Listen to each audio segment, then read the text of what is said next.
Rádio Rio de Janeiro, a emissora da Fraternidade, passa a apresentar Luz na Penumbra, programa que leva ao seu coração a mensagem da doutrina espírita.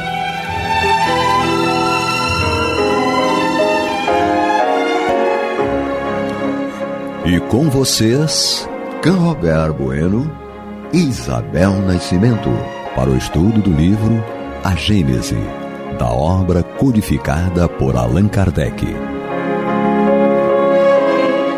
Bom dia, boa tarde, boa noite aos nossos ouvintes. Estamos aqui mais uma vez, numa quinta-feira para quem estiver acompanhando pela rádio, mas a qualquer dia da semana para quem quiser ver. Estamos aqui eu e meu companheiro de bancada, Canrobert. Ele não acreditou no poder de persuasão que eu tenho e me juntei à esposa do nosso convidado da semana passada, minha xará Isabel, que está aqui no estúdio, e conseguimos trazer mais uma vez o nosso convidado, o Cláudio Conte, para poder dar continuidade a esse estudo que estamos fazendo do livro da Gênesis, o capítulo 2, e vamos seguir hoje, Cláudio, com o item 12, Deus é imaterial. Canrobert, quer dar bom dia, boa tarde, boa noite para os nossos ouvintes e fazer a leitura desse pequeno trecho para poder passar a palavra para o nosso convidado? E antes de tudo, muito obrigada, muito obrigada. Só o prazer de Canrobert ter que admitir que a gente conseguiu te convencer, não tem preço. Vamos lá, Canrobert. Antes de mais nada, seu bom dia, Cláudio, por favor. Olá a todos os ouvintes, boa tarde, boa é uma satisfação estar com vocês novamente e, claro, voltamos aqui sempre que somos convidados. Bom, a você ouvinte que nos recebe pelo patrocínio da sua atenção, vou fazer aqui a minha participação muito rápida, lembrando que esse bom dia, boa tarde, boa noite, porque gravamos pela manhã aqui na Ilha do Governador e às vezes ficamos com essa marcação de tempo, mas não é o tempo que o Cláudio discutiu, não. É o tempo material desse relógio que fica nos perseguindo.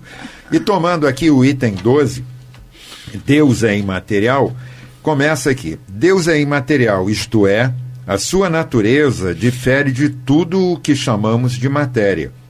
De outra forma, não seria imutável, pois estaria sujeito às transformações da matéria.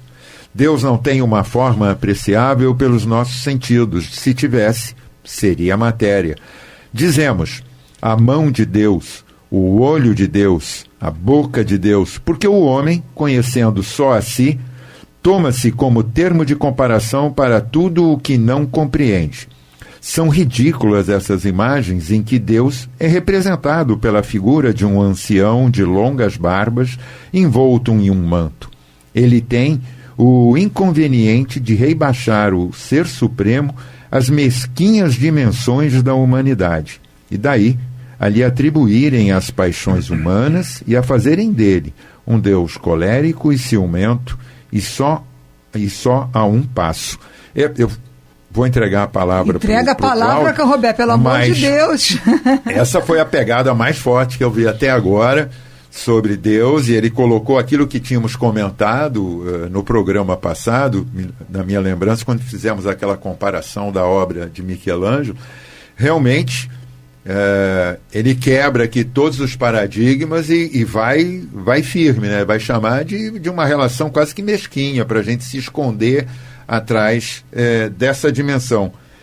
Cláudio, sua contribuição agora para o imaterial.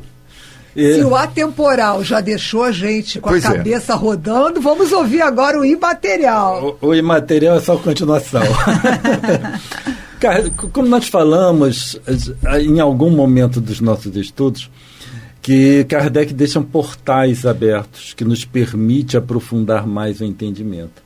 Então, esse é um ponto que, claro, nós também falamos nos nossos estudos, recorrendo a Kardec, em que ele toma a si próprio por termo de comparação para tudo que não entende. Então, essa é a nossa questão. Nós tomamos nós como referência para aquilo que nós não sabemos. Qual é o ponto principal disso? É que nós precisamos saber disso. Esse é o ponto principal. Eu preciso saber que eu faço isso. Eu preciso saber que eu faço isso. Porque aí eu sei que toda a minha análise tem algo além daquilo, né? Então é limitado. Então existe algo além. E essa é a vantagem da doutrina, que ela não deixa o corpo doutrinário fechado, o entendimento fechado. Kardec permitiu isso quando ele falou que precisamos acompanhar a ciência. Então, essa é um dos pontos fundamentais da doutrina espírita, em que o corpo doutrinário não está fechado. Por corpo doutrinário, nós vamos entender o nosso entendimento dessa doutrina. Então, e nós vemos Kardec tratando no século XIX, meados do século XIX, um conceito sobre a matéria em que era muito rudimentar, quando comparada com o que temos hoje. Né? Então, nem o átomo de Bohr, o entendimento do átomo segundo Bohr, ainda existia. Tá? Então, isso aí é século XX. Dá uma explicadinha no átomo de Bohr. O átomo de Bohr, obrigado. O átomo de Bohr é aquele conceito trivial de átomo que nós temos. Trivial, para o cientista é trivial. Por isso que eu já saí pedindo. Fala aí. Vocês ouviram, né? No jardim de infância, lá para Isabel, que coloca, sabe aquelas bolinhas que a gente pega a representação, bolinha de isopor, aí junta algumas bolinhas, aí é o núcleo, e pega umas bolinhas em torno do núcleo. Em torno rodando. Pois é, aquilo rodando, que aquela... girando, na verdade. Girando em torno do núcleo. Então, é essa imagem, isso é o átomo segundo Bohr. Só que o átomo não é isso. Né? Então, primeiro veio o átomo de Dalton, em que você tinha como se fosse um bolo de passas, em que o bolo era estrutura atômica e as passas seriam os elétrons. Depois a evolução foi o átomo de Bohr, esse conceito já de nêutrons e prótons no núcleo e elétrons na eletrosfera. E hoje, já sabe, o átomo quântico não é nada disso. Não existe bolinhas. Existem probabilidades de existência. Então, o que nós temos do átomo hoje é uma probabilidade de existência, né? São ondas de probabilidade, para usar a terminologia mais correta. E aí, onde estão os átomos, os elétrons, os prótons e os nêutrons no átomo? Eles não estão. Eles se manifestam como ondas de probabilidade. Então, o que significa isso? Não dá para explicar, que nem mesmo os maiores cientistas sabem, né, como representar. Isso é equacionável matematicamente, tá? Mas não necessariamente. Agora, você sabe o seguinte, que você só consegue, quando você mede a posição da partícula, aí você vê a partícula como uma partícula. Então, só que hoje, então, nós temos que o átomo... Ou seja, ela só é matéria no instante, mas ela não é no todo, ainda inclusive na relação atemporal, como você trouxe. Isso. Agora deu um nó, eu acho que tem que sair. Não, como deu um nó? Você explicou muito bem, nem eu consegui explicar tão bem assim. Né? Pontualmente ele existe, mas como existência, não tem uma existência intrínseca, aquela bolinha ali representando ela. Então, olha só, essa descrição do átomo atômico... Veja se um filme é uma foto, é aquele momento. É uma foto. Tá. Aí você vê o átomo aqui. A partir do momento que você deixou de medir, ele volta a ser uma onda de probabilidade. Uhum. Tá? Então, você pega... É muito abstrato isso. Só que o seu corpo é feito disso. O meu corpo é feito disso. Então, quando nós falamos imaterial, nós estamos indo muito além do que simplesmente Deus é imaterial. Acaba que tudo é imaterial. Então, no final, o que nós temos, que a materialidade é também uma percepção nossa. Tá? Nós temos uma percepção disso tudo, quando vamos trazer todo esse conceito para uma visão espiritual. Então, a materialidade, ela também é uma experiência. Hoje, os expoentes do entendimento do universo, vamos dizer assim, entendimento da realidade, é que essa realidade, ela não existe. O que nós consideramos como realidade não existe. certo? É tudo isso uma percepção. Então, veja bem, vocês me convidaram para vir aqui, sou agradecido, mas eu já acabei com o tempo e agora já acabei com a matéria, agora estou acabando com a realidade. Está desconstruindo. Eu vou sair daqui sem ter que sair, porque se eu saio é porque eu existo, mas eu já não existo, então eu nem saio, nem cheguei. Mas mais ou menos isso é. Mas peraí, agora você confundiu minha cabeça. Não. Se você não existe, e aí Deus é tudo aquilo que eu não sou, se eu não existo, aí Deus é. Mas entendi. Você existe, você, espírito, existe. Você, o que espírito. não necessariamente tem uma existência intrínseca real é a matéria. É o seu corpo. Até porque, quando ele diz, e aí partindo de um princípio que surge com a doutrina, ou se me corrige, porque eu só conhecia a partir daí, é como diz Einstein, né, Albert Einstein, né? Tudo aquilo que não existe para o homem, né, é da ignorância dele, pois, portanto, o tamanho do universo de cada um é o tamanho do seu saber. Então, tira de lado para a gente poder entender. Se existem outros muitos, são muitas as moradas do meu pai, as formas que o espírito tem para se pronunciar não são somente essa forma desse mundo de provas e expiações que nós estamos com a matéria ultra densa, né? Levando em conta que nos mundos primitivos é mais denso ainda. Como? O homem não sai do chão. No mundo primitivo, ele não voa, ele não percute nos mares, ele não tem a ciência que nós temos. Então, eu vou falar, são evoluções diferenciadas. Eu vou falar porque o Cam Robert me provocou agora. Sim, mas a ideia era essa, pronto. Veja bem, aí a gente vai fazer uma análise sobre encarnação. Você acabou de falar de mundos mais densos do que esse. Então, se você pegar o plano espiritual, nós somos um mundo mais denso do que o plano espiritual. Sim. Certo? Então, aí você diz que eles estão com perispírito, né? Uhum. Então, se existem planos mais densos que o nosso, nós somos o plano espiritual para esses mundos. Então, o que nós chamamos de corpo... Aí é da nó.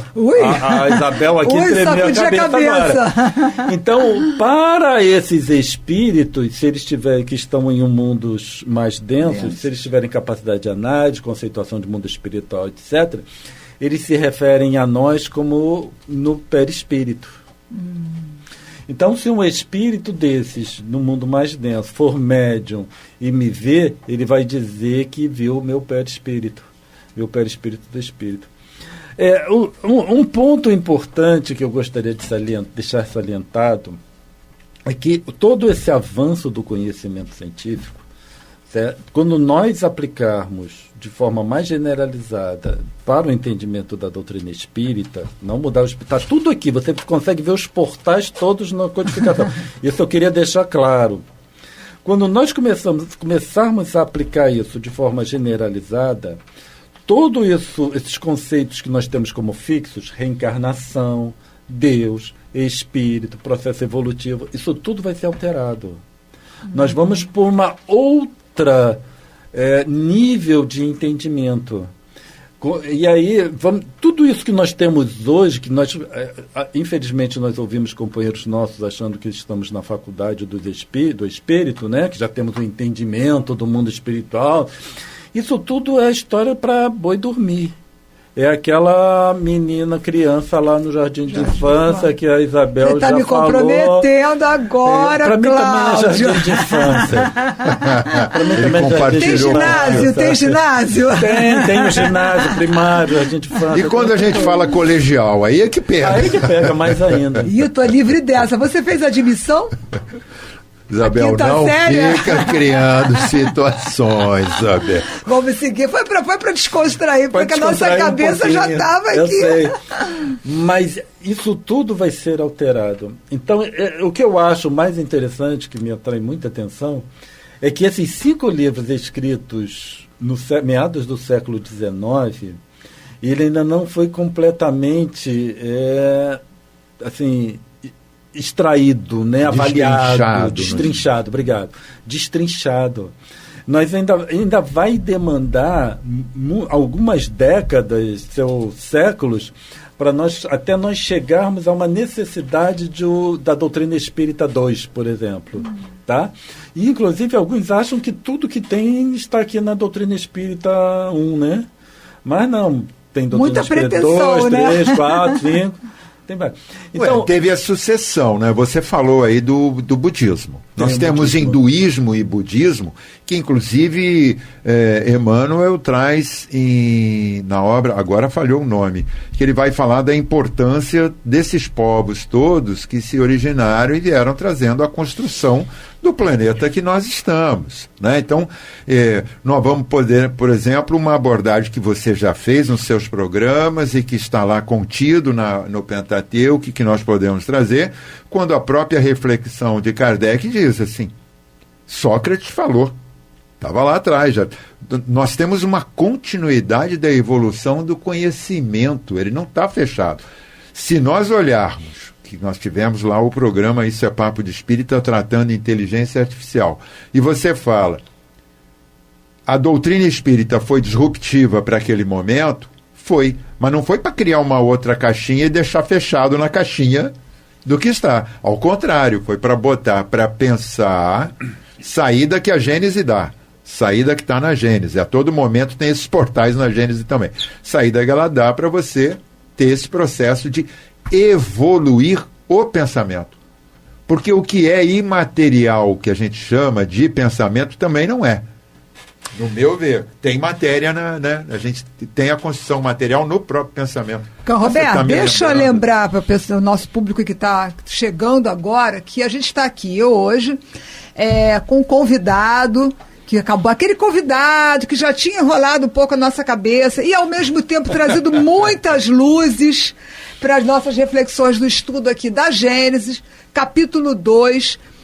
Hoje a gente dando continuidade aqui com o item 12, Deus é imaterial, tá? Para quem está chegando agora, passamos um pouquinho da metade do programa, mas vale a pena, vai no aplicativo da rádio, você consegue ouvir inclusive os programas anteriores, e se vocês acharem que é um programa que esse estudo está trazendo alguma ajuda, uma reflexão por um tema que a gente falava no começo do programa, que às vezes a gente foge de estudar, né? A Gênesis é aquele livro que fica por último, e olha que ele tem tanta importância, tanta reflexão. Vamos seguir então, desculpa interromper, Taca Robé, mas eu tive que fazer isso aqui para que os nossos ouvintes possam tá perfeito. se localizar. Cláudio, continua, por favor, meu amigo. Então, o que nós estamos, essa época, é um momento de inflexão do nosso movimento espírita. Então, nós temos a opção de continuar com as mesmas coisas, as mesmas interpretações, as mesmas avaliações, ou então começar a trazer conhecimentos mais amplos para reavaliar a doutrina espírita. O que aconteceu com os ensinos de Jesus? Só vou interromper, reavaliar a nossa interpretação da doutrina espírita. Vocês não vão achar que a gente está querendo mudar. Não, por Deus. Pois é. Você falou bem. Se eu não falei isso, foi isso que eu quis dizer. Né, a nossa interpretação, porque a doutrina espírita, como nós falamos agora, ela ainda tem material aí para alguns séculos. O que aconteceu com os ensinos de Jesus foi que os ensinos de Jesus ficaram congelados, certo? Isso aconteceu. Porque às vezes fala, porque Jesus disse isso. Jesus não disse isso. Jesus, ele dissertava a respeito de um tema. Tá? Então, é igual, às vezes a gente não entende, mas tinha uma multidão em volta de Jesus. Multidão em volta de Jesus devia ter umas 15, 20, 30 pessoas no máximo, porque não tinha um microfone. Aqui eu estou falando no microfone. Jesus não tinha um microfone, então ele tinha que falar para o pessoal ali que escutava. E ele não falava bem-aventurados os aflitos e ir embora. Né? Então ele dissertava sobre isso. Mas ficou uma parcela muito pequena. Ficou só, né, bem-aventurados os aflitos. Agora, o que nos cabe hoje com a doutrina espírita é sair daquele contexto dogmático em que foi tratado os ensinos de Jesus ao longo dos séculos, para tentar abranger isso aí e abarcar com conhecimento científico. E aí, como nós falávamos, a partir do momento que faz esse avanço intelectual no entendimento, então várias coisas mudam de figura. Certo? Como nós falamos, o próprio Deus, o próprio Espírito, o processo evolutivo, né? A matéria, a nossa experiência na matéria, Reencarnação, né, também muda completamente, porque reencarnação é uma avaliação no tempo. Se a gente tira o tempo, eu preciso reavaliar a encarnação. Certo? A mesma coisa é a ressurreição. Eu não estou aqui... às vezes as pessoas falam assim, você está querendo falar sobre ressurreição. Não, eu estou querendo dizer que não é tão simples quanto parece. Eu falo, não tem ressurreição. Né? Não é tão simples quanto parece. Porque quando eu coloco o tempo nesse meio, a matéria nesse meio, a coisa toda muda de figura. E aí, quem acredita na ressurreição é baseado na onipotência de Deus. Então, eu dizendo que está errado, estou dizendo que eu vou estar errado. Então, quando nós abrangemos a análise, ela fica muito mais abrangente. Teve uma vez alguém me disse que ia na porta de uma igreja com um livro de uma pessoa que é ateu e coloca, né, critica todos os conceitos, aí falou assim, não, eu vou para a porta da igreja com esse livro e eu quero ver o que eles vão me dizer quando eu mostrar esse livro. Eu falei assim, eu acho que você deve ir. Mas antes você estuda o que eles falam, para você entender o que eles vão falar para você. Aí a pessoa me olhou assim, eu acho que ela desistiu. Porque é muito fácil eu vir aqui com minha carga de conceitos bem formados e jogar para cima de você e dizer que você está completamente errado. E que a errado. sua verdade é única e absoluta. E que a minha é verdade. Tá? Quais são suas premissas? No que você se baseia? Aí sim, aí nós podemos fazer uma avaliação. E aí, quando põe cientista na mesa, dá nisso. Quando você põe a Gênese na mesa. É, ótimo, obrigado. Tá? Porque é ciência. Vamos para a Gênese. É ciência então, na veia, a gente vai estudar Gênese. Entendeu? E tem essa pegada, né? O pessoal assim, eu não quero estudar ciência, porque também tem uma certa negação, mas não precisa estudar.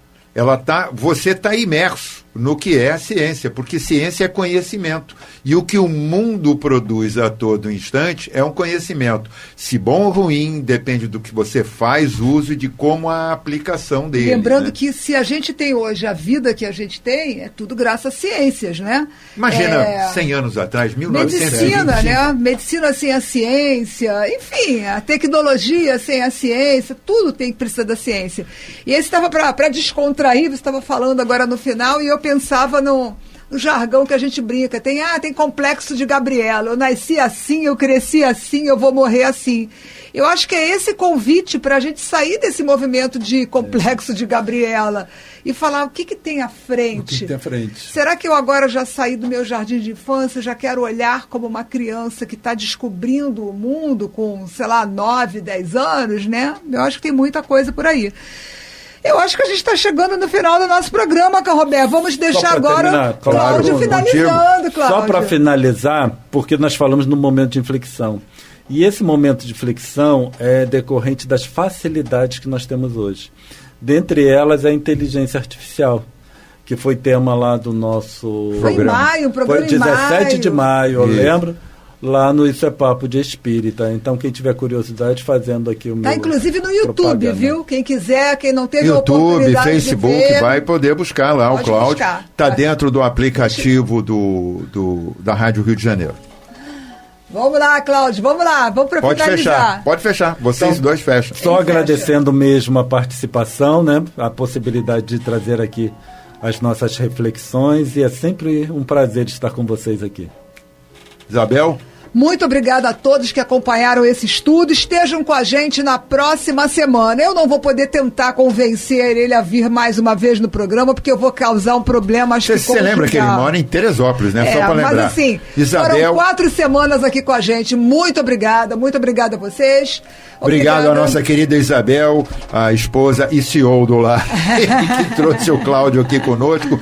Você ouvinte, você internauta, pelo patrocínio da sua atenção, nosso muitíssimo obrigado. Até a próxima semana. Lembrando que esse estudo está gravado e ele tem as suas reprises nas ondas de rádio em 1400 AM da Rádio Rio de Janeiro. Muitíssimo obrigado, fiquem com Deus e até a próxima. Você está ouvindo o programa Luz na Penumbra.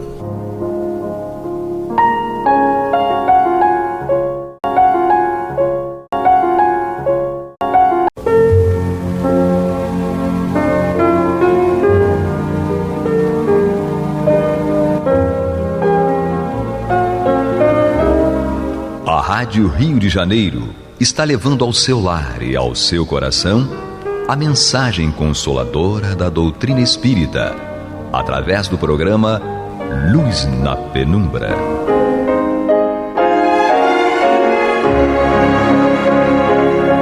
E agora com vocês, Nádia do Couto Vale, para comentar o céu e inferno ou a justiça divina segundo o Espiritismo, da obra codificada por Allan Kardec. Amados e amadas ouvintes internautas, que a paz de Jesus permaneça conosco hoje e sempre. Damos continuidade ao estudo desta obra, O Céu e o Inferno, ou a Justiça Divina segundo o Espiritismo, esta obra de Allan Kardec, o nosso querido codificador da doutrina espírita, uma obra na qual ele nos apresenta os elementos próprios do campo da teologia. E nós vamos estudando aqui na primeira parte, são os dados, digamos, dos fundamentos, os teóricos, e na segunda parte nós temos a aplicação disto, ou pelo menos a corroboração através de depoimentos de espíritos disso tudo que está descrito, apresentado na primeira parte, que é do campo teórico. Nós já estudamos as questões do porvir, as questões da vida futura de uma forma geral, já falamos sobre o céu, e pelo contraponto, nós precisamos falar do inferno. Como nós já vimos a respeito do céu, que não é um lugar propriamente dito do ponto de vista geográfico, do ponto de vista da sua realidade física, porque não existe um céu como um lugar geograficamente situado. Existe uma condição vibratória que é de felicidade e que nós chamamos céu. Portanto, no contraponto, nós temos também o conceito de inferno, que é o conceito relacionado ao que não é bem, ao que não é bom, ao que não é o bem. E nessa particularidade, nós vemos então que o inferno também não é uma região, um local geograficamente situado. Ele é um locus, que é um lugar virtual, que está posto em condições vibratórias, assim como também o céu, que nós já vimos isso. Porque desde todas as épocas, o homem acreditou, por intuição, que a vida futura seria feita de coisas felizes ou de situações felizes ou infelizes, conforme o bem ou o mal praticado neste mundo, no mundo material. Portanto, aqui está posta essa questão do locus, do inferno ou do céu, porque já que são situações ou quadros de natureza vibratória, então para onde nós vamos, lá se vai o céu dentro de nós, pelo bem praticado, ou lá se vai o inferno dentro de nós, pelo mal praticado ou pelas posturas assumidas contrárias ao que recomenda a lei de Deus, que é a lei perfeita, imutável e que nos governa a todos. Então, do ponto de vista conceitual, nós já vimos que o céu não é esse local geográfico, assim também o inferno não o é. Então, o que será que é o inferno? Nosso querido mentor André Luiz, em sua obra Evolução em Dois Mundos, que foi chegada até nós pela psicografia do nosso Francisco Cândido Xavier, o Chico Xavier, e Valdo Vieira. Então, André Luiz nos faz aqui uma descrição, ou seja, o conceito do que seja o inferno, naturalmente, à luz da doutrina espírita. Então, nós vemos aqui André Luiz nos falando que o inferno, das várias religiões, porque em todas as religiões estão presentes estes conceitos fundamentais: o céu, ou o bem, ou os anjos, e o inferno, ou o não bem, ou os não anjos, que nós chamamos, ou que ficaram sendo conhecidos como diabos ou Satanás. Lembrando que a palavra diabo vem do grego e a palavra Satanás vem do hebraico. Ambas as palavras significam opositor, antagonista, e não essa figura malfazeja que, na verdade, também não tem essa realidade ontológica, quer dizer, não existe de si mesmo, porque se existisse o diabo, se ele existisse como a teologia, não a espírita, mas a teologia de um modo geral, o aponta e descreve, o diabo teria sido criado por Deus. E evidentemente que Deus não criaria um ser do mal. Isto estaria contrariando a sua própria natureza divina, que é a essência, a própria essência do bem, do amor, da compaixão, da caridade. Então André Luiz nos fala assim sobre o inferno das várias religiões, porque existe então o inferno das várias religiões, existe perfeitamente como órgão controlador do equilíbrio moral nos reinos do espírito. Ou seja, haveria esse conceito só para controlar as pessoas, os pensamentos das pessoas, e como a penitenciária e o hospital se levantam na Terra como retratos ou retortes de recuperação e de auxílio. Portanto, há essa questão do inferno que nas várias religiões existe como um elemento de controle, é uma espécie de um conceito captado como um órgão de controle. André Luiz, ainda nesta mesma obra, O Céu, a Evolução em Dois Mundos, ele nos faz lembrar a questão de que, além túmulo, no entanto, o estabelecimento depurativo, estamos lendo aqui o texto de André Luiz, o estabelecimento depurativo como que reúne em si os órgãos de repressão e de cura. Portanto, no plano espiritual, existem órgãos, como aqui na Terra, a penitenciária e o hospital, lá também no plano espiritual. Isso porque as consciências empedernidas, aí se congregam as consciências enfermas, na comunhão dolorosa, mas necessária, em que o mal é defrontado pelo próprio mal, a fim de que, em se examinando nos semelhantes, esmoreça por si na faina destruidora em que se demanda. O que está dizendo aqui André Luiz é que existem no plano espiritual esses órgãos controladores, um de repressão e o outro de cura, assim como nós temos penitenciária e hospital no plano material. O que quer isto dizer? É que isto está rebatido do plano espiritual. Platão nos diz que nós temos aqui na Terra, no mundo material, o reflexo, a cópia imperfeita daquilo que nós presenciamos, vemos e conhecemos no mundo material, que Platão chama de mundo das ideias. Lá estão as realidades perfeitas. E nós, copiando e mal essas realidades perfeitas, até porque nós somos imperfeitos, então nós temos aqui no plano material as cópias imperfeitas disso que está colocado em estado de perfeição no plano espiritual.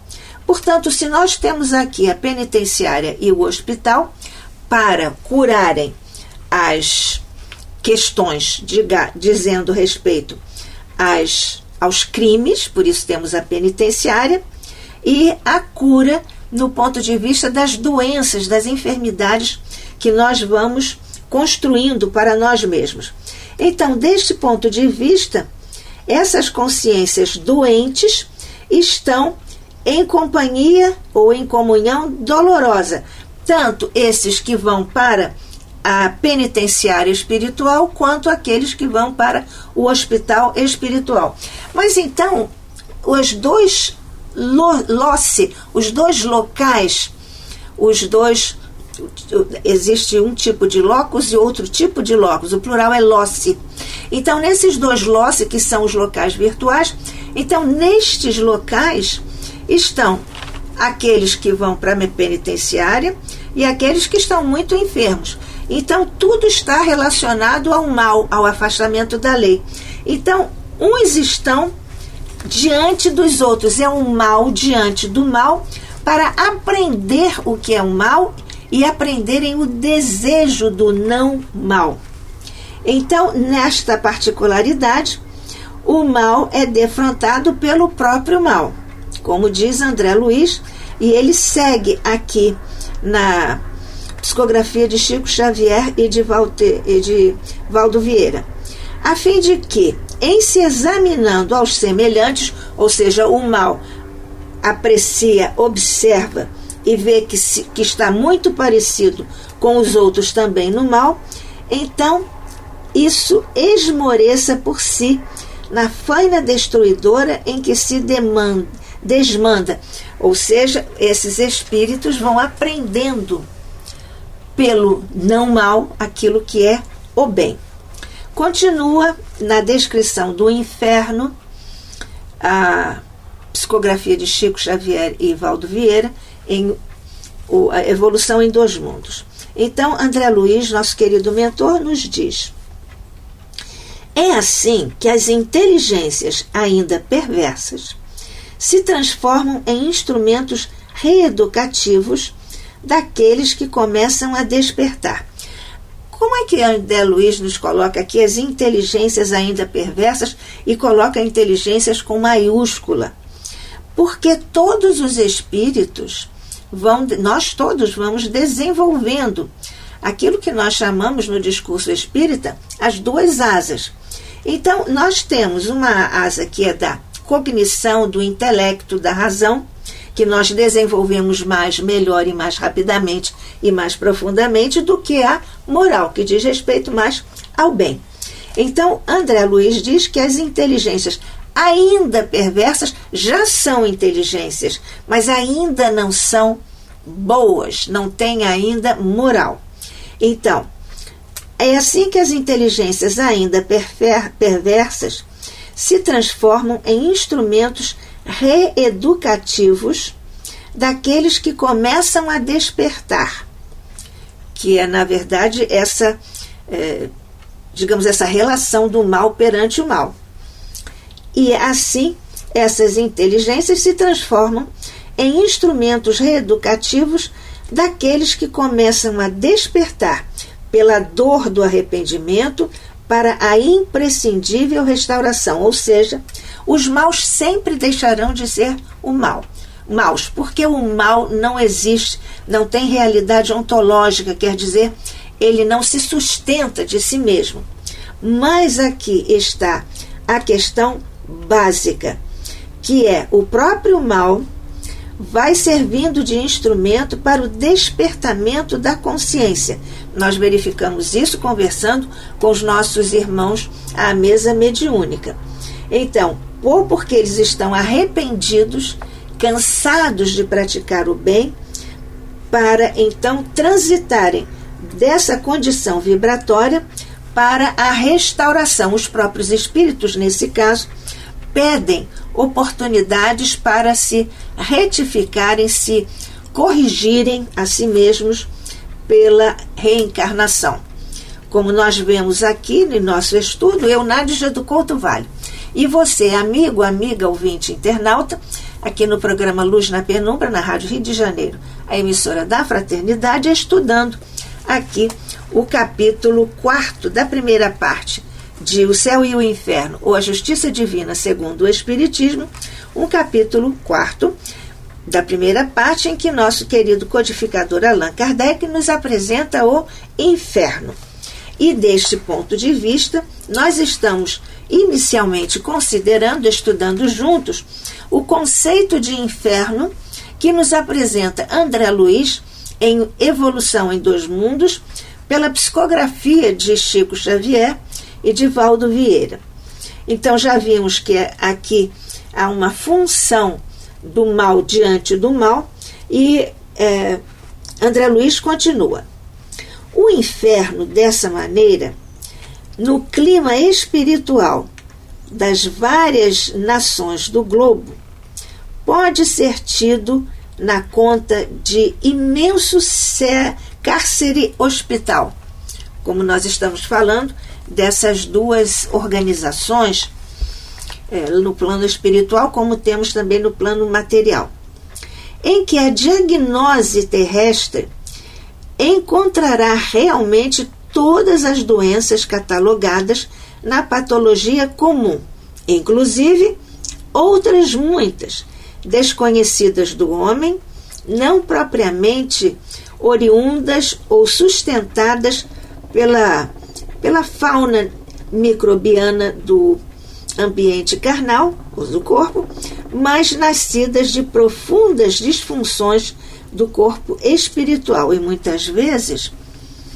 nutridas pelas formas pensamentos em torturando e torturado desequilíbrio, classificáveis por larvas mentais de extremo poder corrosivo e alucinatório, não obstante a fugaz duração com que se articulam quando não obedecem às ideias infelizes longamente recapituladas no temor. O que nos diz então André Luiz aqui?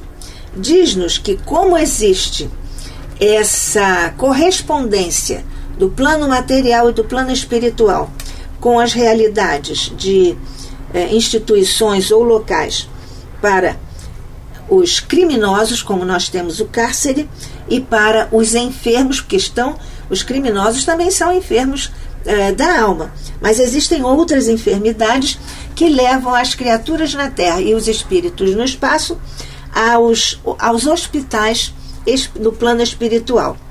Então, André Luiz aqui nos diz que nesse cárcere hospital a diagnose, ou seja, aquilo que é constatado como sendo doença, enfermidade ou crime, nós vamos encontrar essa diagnose terrestre, vai encontrar o seu contraponto lá no plano espiritual. Todas essas doenças catalogadas na patologia comum por nós aqui no plano material, inclusive outras muitas enfermidades desconhecidas do homem, não propriamente oriundas ou sustentadas pela fauna microbiana do ambiente carnal. Ou seja, essas doenças aqui, ele diz que algumas são próprias do próprio ambiente em que nós vivemos, em que nós temos faunas microbianas, etc. Esses elementos de contaminação. Mas diz-nos André Luiz que no plano espiritual isto também acontece. E segue, na verdade, nascidas essas patologias, nascidas de profundas disfunções do corpo espiritual. Porque quanto mais nós insistimos no bem, mais nós vamos deformando o corpo perispiritual pelo afastamento da lei.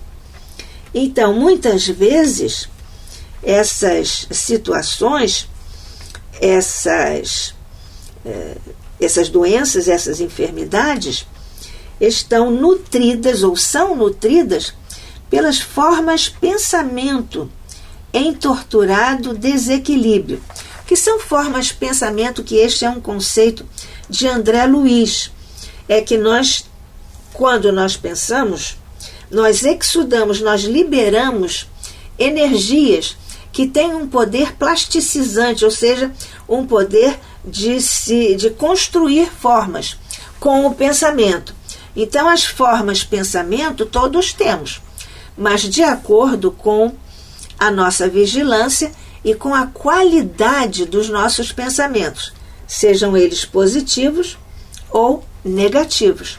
Nós vamos criando essas imagens em torno de nós, no nosso campo vibratório, de forma que outros espíritos e, eventualmente, os clarividentes encarnados, eles podem verificar a qualidade, a extensão da dificuldade que é essas criaturas desequilibradas estarem no nosso próprio campo mental, emocional e vibratório.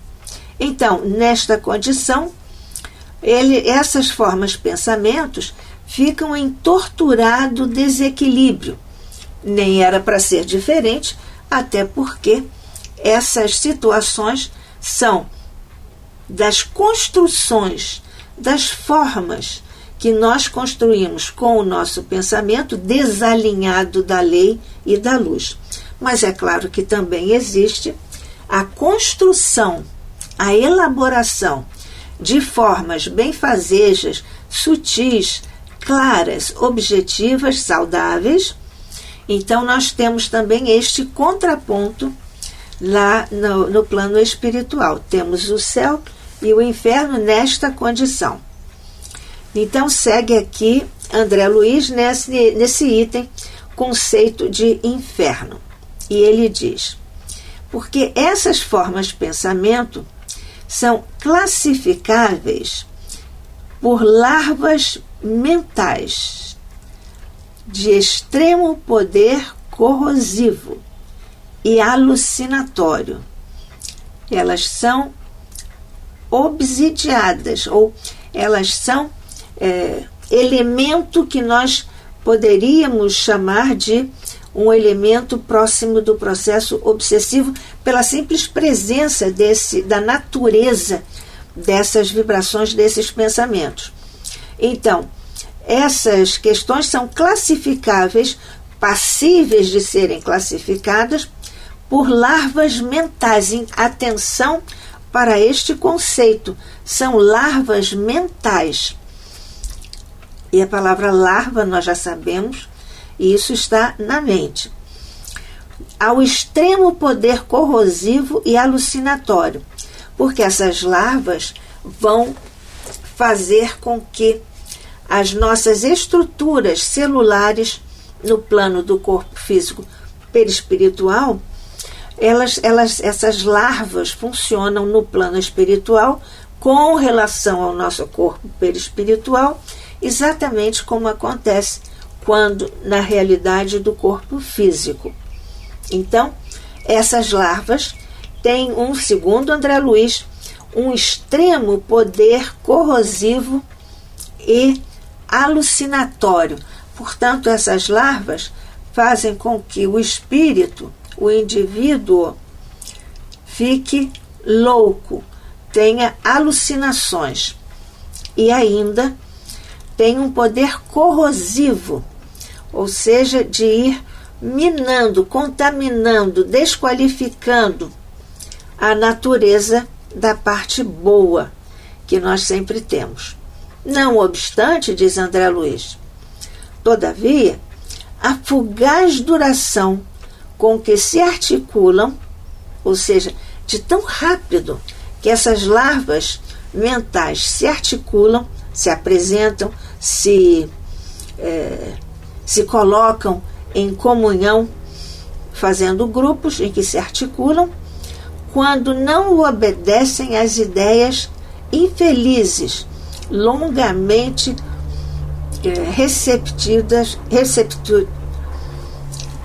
longamente recapituladas no tempo. São descortinos, são novos patamares de inteligências que se dedicam a explicar-nos do plano espiritual, como André Luiz e todos os mentores, explicar-nos não só a essência das coisas como estão no plano espiritual, postadas e colocadas e organizadas, mas também como nos apresentam de forma didática, como acabamos de ver, as relações entre as consequências daquilo que nós encarnados fazemos, como a prática do bem ou como a prática do mal. E como sabemos que a nossa doutrina é consequencialista, as consequências sempre vêm e virão de acordo com essa nossa ficha de serviços, digamos assim, relativamente ao que a lei de Deus perfeita e imutável requer, solicita de nós. Que a paz de Jesus permaneça conosco hoje e sempre. Que assim seja.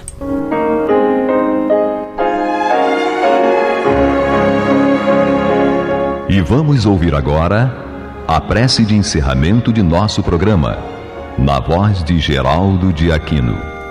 Jesus, dá-nos coragem para a luta, piedade para os insultos e misericórdia para as injustiças e ingratidões.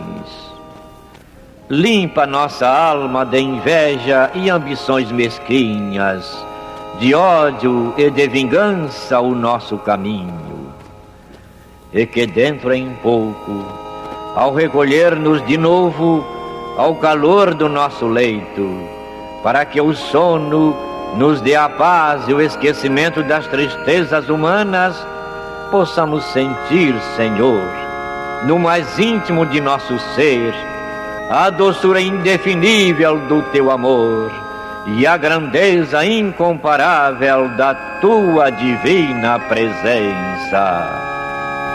Que assim seja.